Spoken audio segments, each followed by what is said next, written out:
Assalamualaikum warahmatullahi wabarakatuh. Bismillahirrahmanirrahim.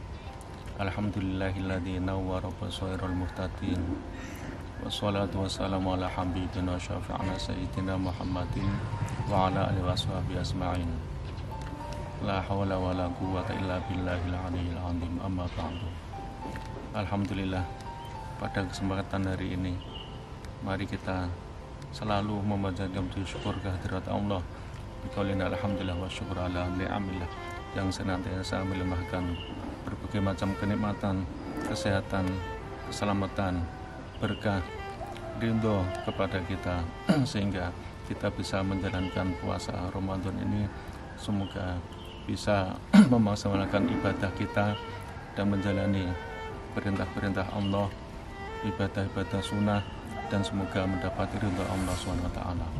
Salawat salam senantiasa kita sampaikan kepada junjungan kita, Nabi besar, Nabi kita, Nabi Muhammad SAW, yang senantiasa kita nantikan syafaatnya, lebih-lebih syafaatul ila yaumil qiyamah.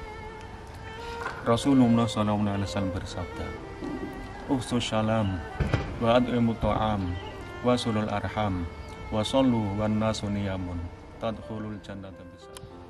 Yang artinya, tebarkanlah salam, berilah makan, bersilaturahimlah, dan sholatlah di waktu malam ketika manusia masuklah surga dengan damai, tenang, selamat.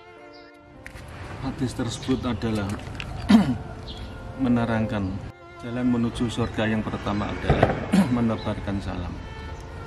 Jadi tidak sebatas kata-kata, namun mengandung arti yang sangat dalam, yaitu menebarkan perdamaian, kasih sayang, dan ketenteraman di antara sesama. Maka dari itu, Islam sangat menganjurkan kepada kita agar saling menebarkan salam, mengucapkan salam di antara sesama.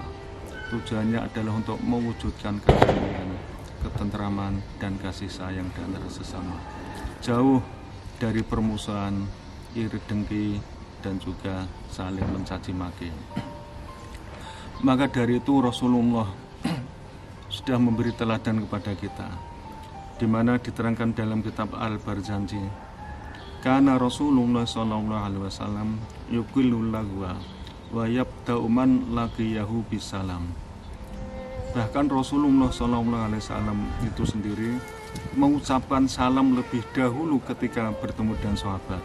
Inilah contoh teladan yang istimewa, yang sangat mulia, di mana Rasulullah sebetulnya ada cinta damai, sangat kasih sayang, dan juga menjunjung tinggi perdamaian. Yang kedua, jalan menuju surga adalah memberi makan.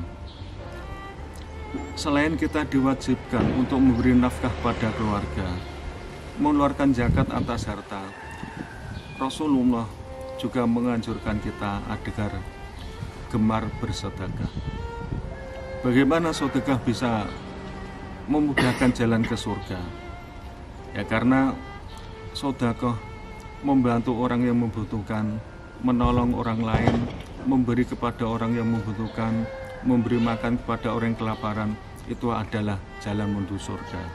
Sebagaimana sabda Rasulullah yang diterangkan oleh Imam Ahmad, "As-sakhiyu qaribu minallah, qaribu minal jannah, qaribu minan nas, ba'idu minan nar." Orang yang dermawan adalah dekat dengan Allah, dekat dengan surga, dekat dengan manusia, dan jauh dari neraka.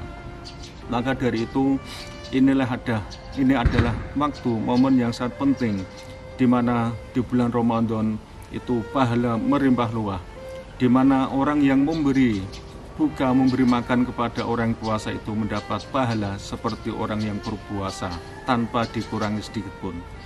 Sebagaimana sabda Rasulullah, "Man fatara fi shaiman kana lahu ajruhu mislu min ghairi ayyan kusa." Orang yang memberi makan buka kepada orang puasa mendapat pahala seperti orang yang berpuasa tanpa dikurangi sedikit pun. Kemudian jalan menuju surga yang ketiga adalah silaturahim. Diriwayatkan oleh ketika Rasulullah mengadakan halaqah, ada seorang sahabat yang masuk duduk di majelis Rasulullah. Ketika itu Rasulullah bersabda, tidak boleh duduk dengan aku orang yang memutuskan silaturahim. Kemudian ada salah satu sahabat yang berdiri dan keluar, kemudian menemui bibinya untuk menyelesaikan permasalahan di antara keduanya. Akhirnya bibinya meminta maaf kepada sahabat tersebut. Ketika permasalahan sudah selesai, sudah clear, sudah saling memaafkan, kemudian sahabat tadi kembali duduk bersama dengan Rasulullah. Kemudian Rasulullah bersabda, sesungguhnya rahmat Allah tidak akan diturunkan terhadap kaum di mana ada kaum yang memutuskan silaturahim. Dan juga diriwayatkan oleh Imam Dhahak ketika menafsiri dalam tafsir surat Yamhullahu ma yasha wa yuthbit, di mana Allah itu berhak menetapkan dan menghapus kepada yang dikehendaki.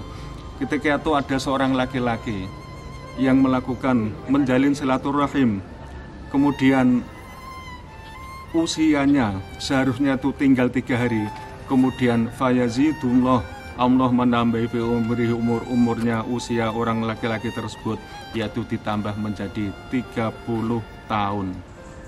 30 tahun yang asalnya 3 hari, kemudian dipanjangkan Allah menjadi 30 tahun. Sebaliknya, ada seorang laki-laki yang justru memutus hubungan silaturahim terhadap keluarganya. Kemudian Allah mengurangi usia, yang usianya seharusnya masih 30 tahun, kemudian dikurangi Allah menjadi cuma 3 hari. Demikianlah pentingnya silaturahim, saling sapa. Ya, tidak boleh kita terhadap keluarga itu saling mencaci maki, bermusuhan, itu tidak diperkenakan. Bahwa Rasulullah itu mengutus memerintah kita agar supaya kita selalu menjalin silaturahim di antara sesama. Bahkan terhadap keluarga itu justru lebih penting. Kemudian yang keempat, yang terakhir adalah sholat di waktu manusia sama tidur, artinya sholat malam. Rasulullah juga bersabda, seutama-utamanya sholat sesudah sholat fardu adalah sholat malam.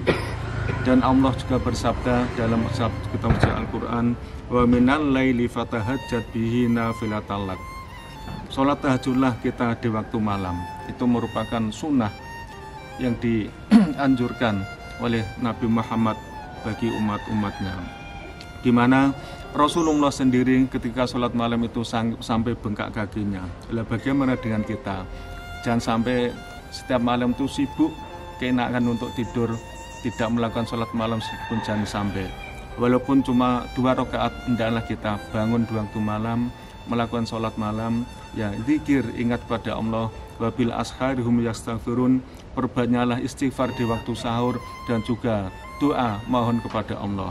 Wa du'auhu mustajabun, karena doa di waktu sepertiga malam terakhir itu doa yang diijabahi oleh Allah. Demikianlah 4 hal yang menjadi jalan menuju surga. Semoga kita bisa menjalani dengan baik, dengan sabar. Semoga mendapat ridho dari Allah SWT. Kita digolongkan termasuk orang-orang penghuni surga. Amin ya rabbal alamin. Demikianlah yang dapat kami sampaikan. Semoga bermanfaat dan mohon maaf atas segala kekurangan. Wa'alaikum warahmatullahi wabarakatuh.